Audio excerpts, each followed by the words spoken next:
এডিআৰিৰ result দিলে মই অত্যন্ত আনন্দিত যে তৃতীয় আৰু চতুৰ্থ শ্ৰেণীৰ ৰিজাল্ট দিয়াৰ পিছত সকলোৱে এটা কথা স্বীকাৰ কৰিছে যে এই ৰিজাল্ট মেৰিটৰ আধাৰত হৈছে, মেধাৰ ভিত্তিত হৈছে। আৰু সঁচাকৈ চৰকাৰী চাকৰি আমি মেধাৰ ভিত্তিত দিয়াৰ বাবে প্ৰতিশ্ৰুতিবদ্ধ। এতিয়া কোনোবাই মোক কৈছে মামা কাট অফ নম্বৰ বহুত হ'ল। কাট অফ নম্বৰটো চৰকাৰে নিয়ন্ত্ৰণ নকৰে।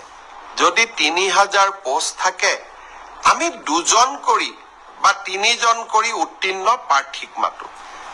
৩০০০ পূৰণ ২, ৩০০০ পূৰণ ৩, ৯০০০।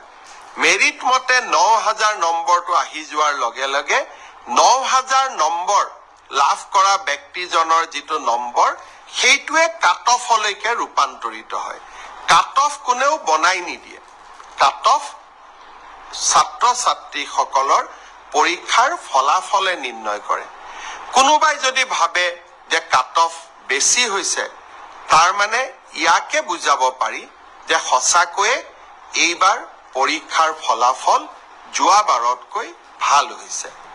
অসম পুলিচৰো দ্বিতীয় কাট অফ নোলায়, কিন্তু বছৰটোৰ শেষৰ ফালে আমি আকৌ নতুন অসম পুলিচত খালী হৈ থকা পোষ্টসমূহ আমি এডভাৰটাইজ কৰিম।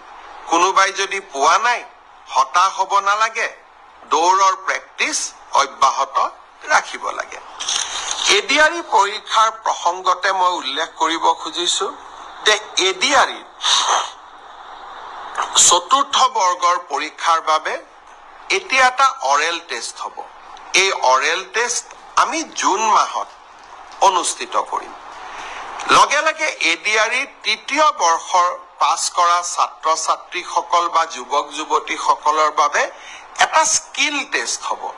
সেই স্কিল টেষ্টটো আমি অহা জুন মাহত আমি আৰম্ভ কৰিম।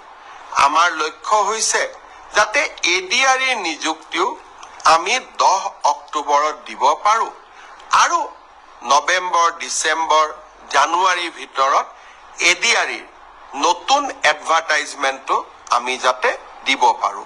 অৰ্থাৎ আমি আমাৰ যুৱক যুৱতীসকলৰ মাজত আশাৰ বন্তি গছি আমি জ্বলাই ৰাখিব খুজিছোঁ।